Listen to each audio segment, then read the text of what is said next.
It was a sweltering summer afternoon in Clayton City.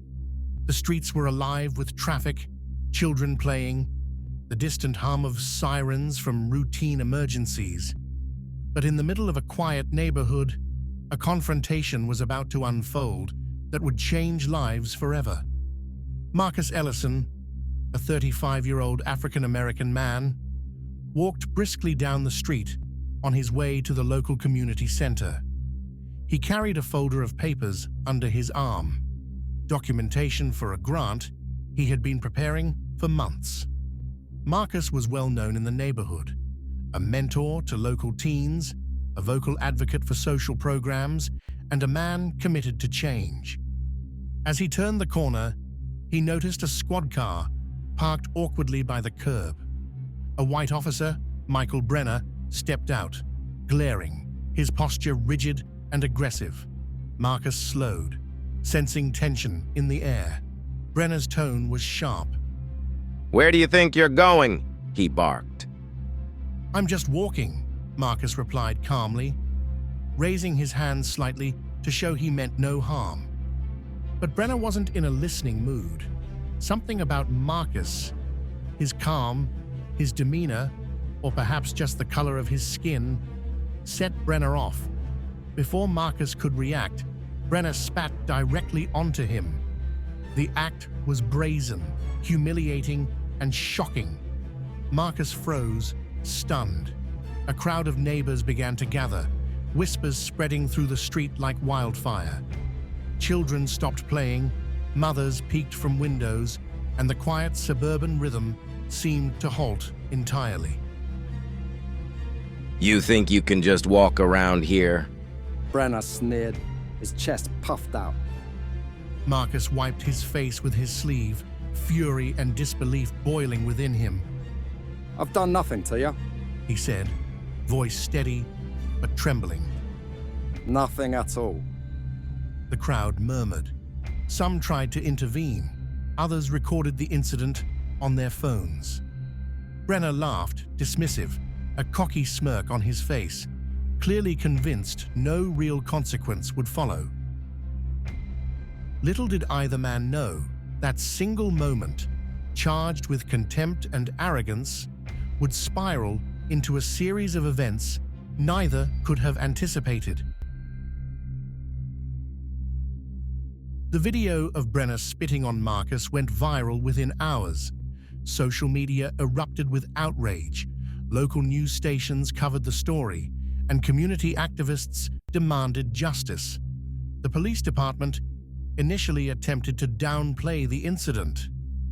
"It's a misunderstanding," one spokesperson claimed. "We are reviewing the matter." But the footage told a story that could not be ignored. Meanwhile, Marcus filed a formal complaint. He refused to let it be swept under the rug. The department was forced to open an investigation. Internal affairs officers interviewed witnesses, reviewed video footage, and confronted Brenner with the evidence. Brenner maintained his arrogance. "It wasn't that serious," He claimed. "He was being disrespectful." Marcus shook his head. "Disrespectful? I was walking down the street. You spat on me. You humiliated me. That's the truth." Public pressure mounted. Community leaders organized protests, calling for accountability. Marcus became a reluctant public figure, his story resonating with people far beyond Clayton City. Then came the twist nobody expected. During a departmental reshuffle months later, the chief of police announced a promotion. Marcus Ellison was appointed the new police chief of Clayton City. Brenner's jaw dropped when he heard the news. He remembered the man he had spat on, the man he had humiliated in front of the neighborhood. That same man was now the authority figure overseeing the entire department, Brenner included. The first day Marcus took office was tense. Staff whispered in hallways. Some officers were supportive, others skeptical. Brenner, of course, avoided eye contact. but Marcus had no intention of seeking revenge. His leadership style was firm but fair. He called a department-wide meeting on his first day. He addressed misconduct, bias, and accountability directly. We are here to serve the community, He said, and we are here to do so with integrity. Anyone who cannot uphold these values will face consequences. When Brenner entered, he felt the weight of Marcus's presence. There was no public confrontation, no yelling, just quiet, unwavering authority. Marcus had the moral high ground, and he wielded it effectively. Brenner soon found himself under formal scrutiny for his past actions. Internal affairs reopened his file. Complaints were logged. Witnesses came forward. Brenner realized, painfully, that the man he had spat on now controlled not only his career, but the standards by which he would be judged. Marcus, however, surprised everyone with his approach. Rather than seeking revenge, he offered a chance for redemption. He introduced bias awareness training, community engagement programs, and mentoring sessions. Officers who embraced change thrived. Those who resisted faced consequences. Brenner attended the sessions begrudgingly, forced to confront his own prejudices and behavior.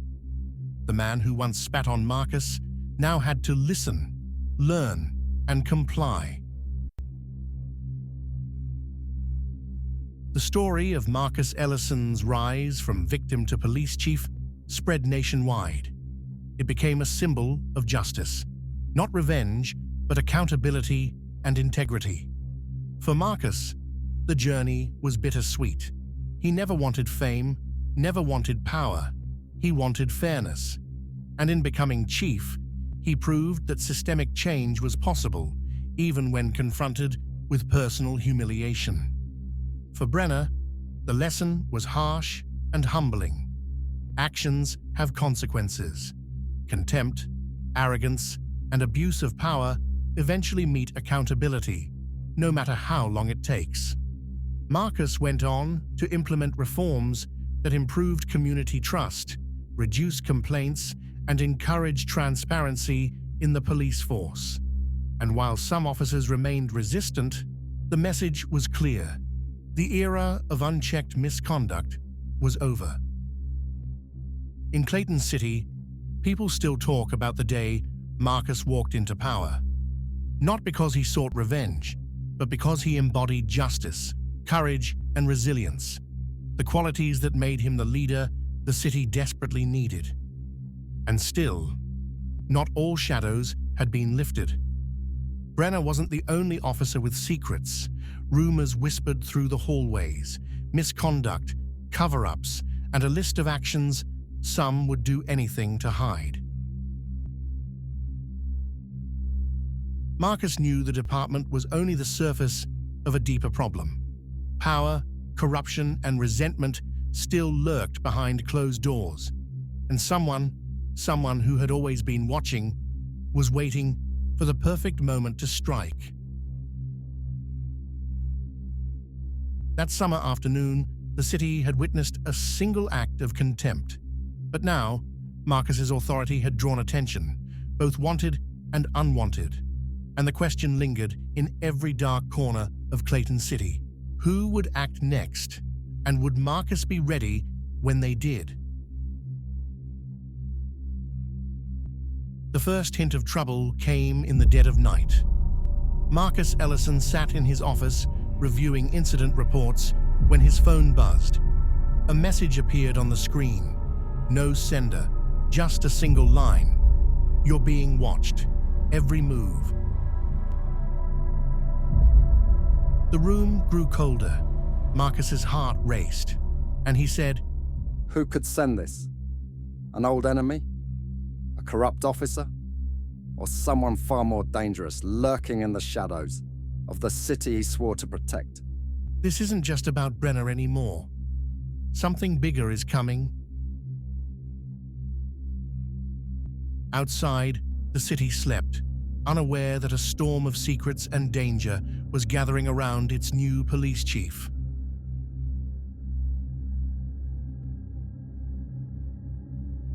By morning, Marcus was already tracking patterns in past complaints. Files that had been buried, minor incidents ignored, internal reports vanished, all pointing toward a network of officers working in the shadows. One officer, Lieutenant Harrow, a man with a polished exterior and quiet demeanor, drew Marcus's attention. His reports were often incomplete, his explanations vague. Marcus couldn't shake the feeling that Harrow was hiding something. Trust must be earned, and some will stop at nothing to protect their secrets. Meanwhile, whispers outside the department grew louder. Community leaders spoke in hushed tones. Rumors of corruption, intimidation, and violence began to surface, and Marcus realized this fight for accountability would demand more than courage. It would demand strategy. One evening, as Marcus left a community meeting, the shadow finally struck. Two masked figures emerged from an alley. Before Marcus could react, one grabbed his arm, shoving him against the wall. The first assailant said, "You shouldn't be here. This isn't your city." Marcus struggled, adrenaline surging. He remembered his training, twisting free and knocking one attacker off balance. They fled into the night, but a warning lingered. Marcus's office later that night showed signs of forced entry. Files were missing. Evidence vanished. The message was clear. He was being tested, and the people working against him were more organized than he imagined.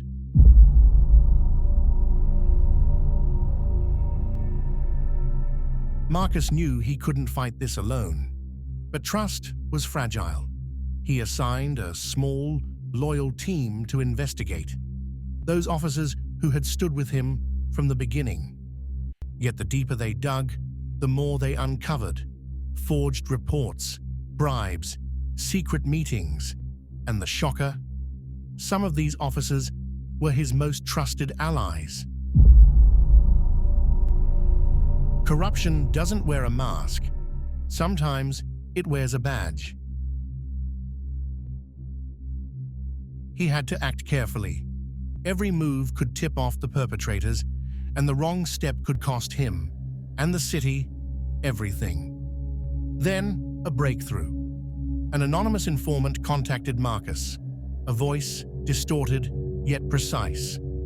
"Check the shipping docks. Midnight. Alone."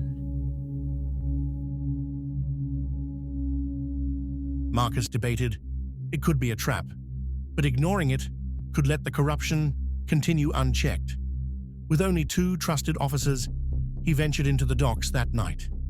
Fog rolled over the water. Crates loomed like giants. Every shadow seemed to move. Suddenly, the sound of footsteps echoed. A figure darted behind crates. Marcus's heart pounded. Was this the informant, or the first strike of a larger plan? A gunshot rang out, echoed across the water. The figure disappeared. Marcus's instincts screamed danger, but he pressed forward, only to discover a crate filled with files implicating not just Brenner, not just Harrow, but officers he had never suspected. Marcus realized one terrifying truth. The fight for accountability was far from over, and someone in the shadows was already planning their next move. The city had more secrets than anyone knew, and Marcus was right in the middle of them. If you thought Marcus's first story was shocking, the next chapter will blow your mind. Subscribe to Undercover Crime Files, turn on notifications, and don't miss what happens next in Clayton City, because this battle for justice is only getting started.